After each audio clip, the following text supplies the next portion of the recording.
안녕하세요 여러분. 오늘은 방사성 동위원소 연대 측정과 방사성 탄소 연대 측정법에 대해 이야기해보려 합니다. 우리가 흔히 들어온 이 방법들은 과학계에서 오랜 역사를 갖고 있지만 과연 그 정확성과 신뢰성은 어느 정도일까요?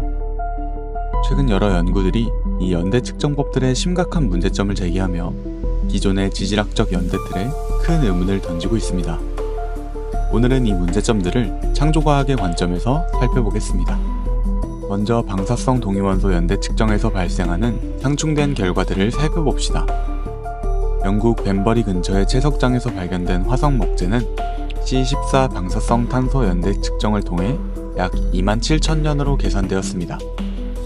하지만 이 화성 목재가 위치한 석회암 지층은 1억 8,300만 년 전으로 평가되었습니다. 이처럼 서로 다른 연대 측정법이 완전히 상충되는 결과를 보여주고 있는 것이죠. 또한 남아프리카와 보츠와나 지역에서 채취된 다이아몬드에서도 측정 가능한 수준의 C14가 발견되었습니다. 이 다이아몬드의 방사성 탄소 연대는 약 55,000년으로 나타났지만 이 다이아몬드가 포함된 암석의 연대는 10억에서 30억 년으로 평가됩니다. 이 사례들은 기존의 연대 측정법이 얼마나 일관성이 없는지를 잘 보여줍니다. 이러한 문제는 미국 세인트 헬렌 산에서 더욱 두드러집니다. 1980년 화산 폭발로 형성된 용암돔의 암석을 칼륨 아르곤 연대 측정법으로 분석한 결과 암석 전체는 35만 년, 일부 광물은 90만에서 280만 년의 연대를 나타냈습니다. 하지만 실제로 이 암석은 불과 10년 전에 형성된 것입니다. 이런 데이터들을 보면 방사성 동위원소 연대 측정법이 얼마나 신뢰하기 어려운지 이제 아시겠나요? 또한 동아프리카 우간다와 자이르 국경 근처의 화산 용암의 경우 루비디움 스트론튬 연대 측정법을 통해 7억 7천만 년이라는 결과가 나왔지만 이 용암이 실제로는 인류 역사 시대에 분출되었다는 증거가 발견되었습니다. 지금까지 나온 이런 예시들은 방사성 동위원소 연대 측정법이 지질학적 현실을 반영하지 못한다는 것을 방증합니다. 흥미롭게도 인도 남동부에서 채취된 각섬석을 루비디움 스트론튬 방법으로 측정했을 때 4억 8천만 년, 사마리움 네오디뮴 방법으로 측정했을 때 8억 2천만 년이라는 서로 완전히 다른 결과가 나왔습니다. 이는 연구자들로 하여금 연대 측정 결과를 해석하여 조정하도록 만들었으며 연대 측정법 자체의 신뢰성에 큰 의문을 제기합니다. 방사성 탄소 연대 측정법 또한 심각한 한계를 가지고 있습니다. 방사성 탄소는 C14와 C12의 비율을 기반으로 연대를 계산합니다. 하지만 이 비율은 역사적으로 일정하지 않았을 가능성이 크죠. 예를 들어 창세기 대홍수와 같은 격변적 사건은 대기 중 탄소 비율에 큰 변화를 일으켰을 거예요. 그래서 정확하지 않은 방사성 탄소 연대 측정법을 너무 맹신하는 것은 위험합니다. C14 연대 측정법의 발명자 윌러드 리비는 대기 중 C14의 양이 2에서 3만 년 동안 일정했을 것이라고 가정했지만 이는 실제 실험 결과와 모순되었습니다. 대기 중 C14 비율은 홍수 이후에 급격히 변화했을 가능성이 있으며 이는 연대가 실제보다 오래된 것으로 잘못 계산되는 결과를 초래할 수 있죠.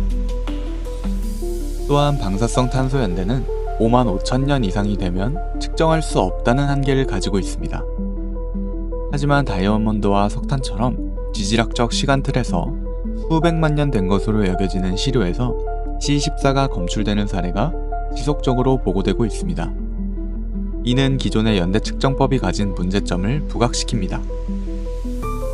또한 방사성 탄소 연대는 화석연료 배출 증가와 원폭 실험의 영향을 크게 받고 있습니다. 니콜라 존스는 화석연료 배출이 대기 중 방사성 탄소 비율을 변화시켜 현대와 과거 시료를 구분하기 어렵게 만들고 있다 라고 보고했습니다.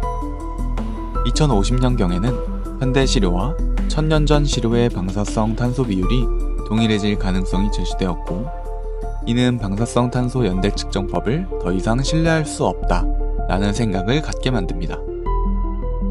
원폭 실험은 1950년대와 1960년대 대기 중 C14의 양을 급격히 증가시켰고, 이러한 인위적 변화는 현대시료와 과거시료 간의 구분을 더욱 어렵게 만들고 있습니다.